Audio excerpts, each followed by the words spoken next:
kind of green anarchy, an effort to revivify social forms that have been atrophied in the West at least since the destruction of Eleusis, probably in most places thousands of years before that.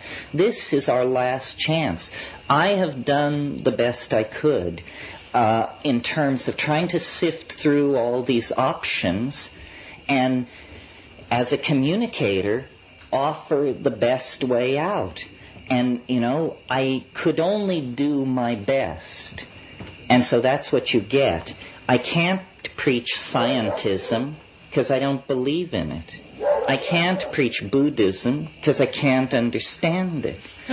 The only thing I can preach is the felt presence of immediate experience, which for me came through the psychedelics, which are not drugs, but plants. It's a perversion of language to try and derail this thing into talk of drugs. There are spirits in the natural world that come to us in this way. And so far as I can tell, this is the only way that they come to us, that it's rapid enough for it to have an impact upon us as a global population. This weekend will be different because we will be hewing close to the source.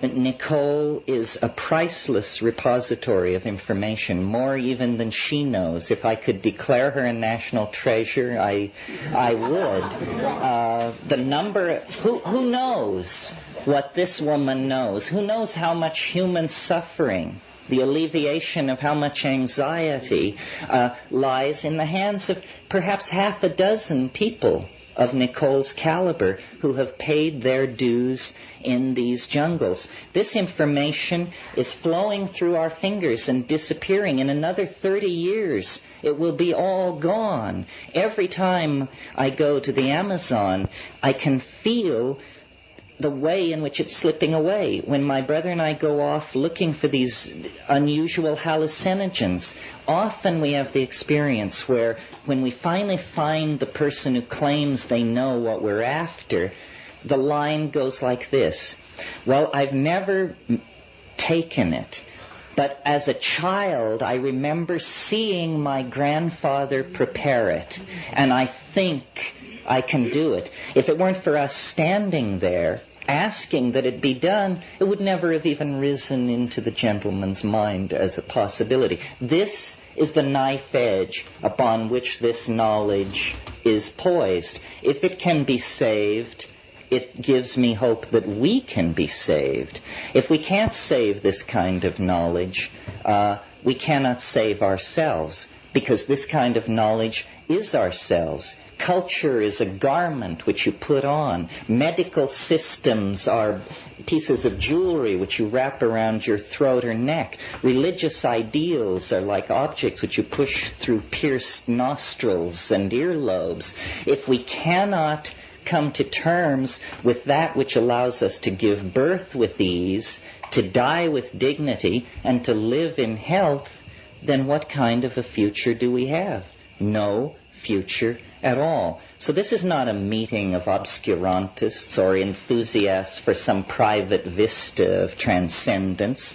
This is a meeting of political activists, people who are socially committed to themselves, to each other, to the larger idea of community, and who understand that when you talk about Gaia, it's only an abstraction unless you talk about plants.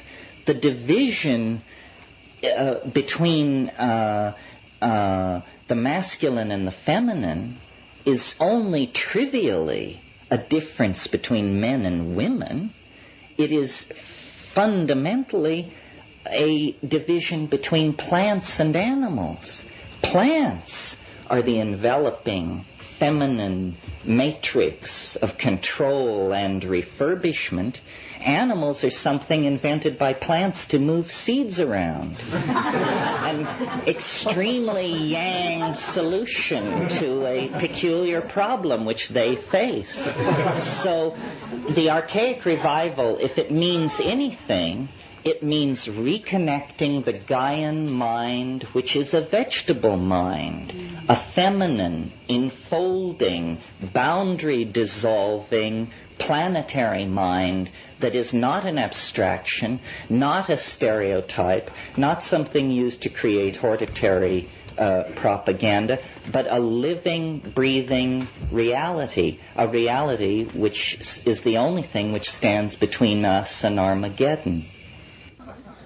History is a kind of horrified realization that something has been lost, that there is an itch hard to scratch in the civilized context, that we have, out of fear, really, descended into patterns of domination of each other, of the environment, of our children, of our social relations with exogamous groups.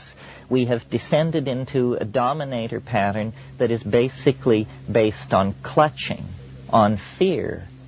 And I'm sure most of you have heard me argue that this is the consequence of ceasing basically to do enough hallucinogens in the diet. That, in fact, what human beings were flirting with over many, many tens of millennia, let's say from 100,000 years ago to 15,000 years ago, human beings were in a flirtatious situation with a symbiotic relationship with this mind resident in vegetable nature. Now, you all know that what classic symbiosis is in biology.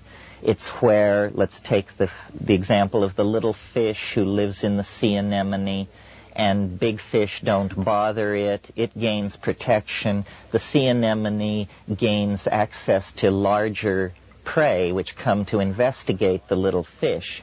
That kind of symbiosis is genetically locked in. And if you take the little fish away from the anemone and put it, let us say, in an aquarium without anemones, it doesn't die. It doesn't go into an immediate physiological crisis. No, what happens is it simply has a low body weight and a short lifespan. In other words, it is under stress. And I believe, I hope I'm not deluding myself, but I believe that the lost secret of human emergence, the undefined catalyst that took a very bright monkey and turned that species into a tormented, self-reflecting poet-dreamer, that catalyst has to be sought in these tertiary alkaloids in the food chain that were catalyzing higher states of intellectual activity. And I've pointed out to you ad nauseum, I'm sure, the reciprocal feedback relationship that was working there in the case of the mushroom, in the veldt situation in Africa.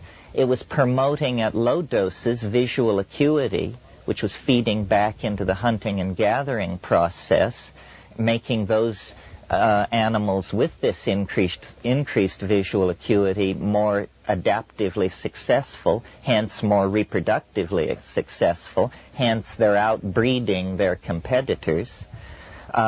At higher doses, psilocybin actually causes a generalized arousal, which includes sexual arousal. Again, it becomes a catalyst for increased reproductive success.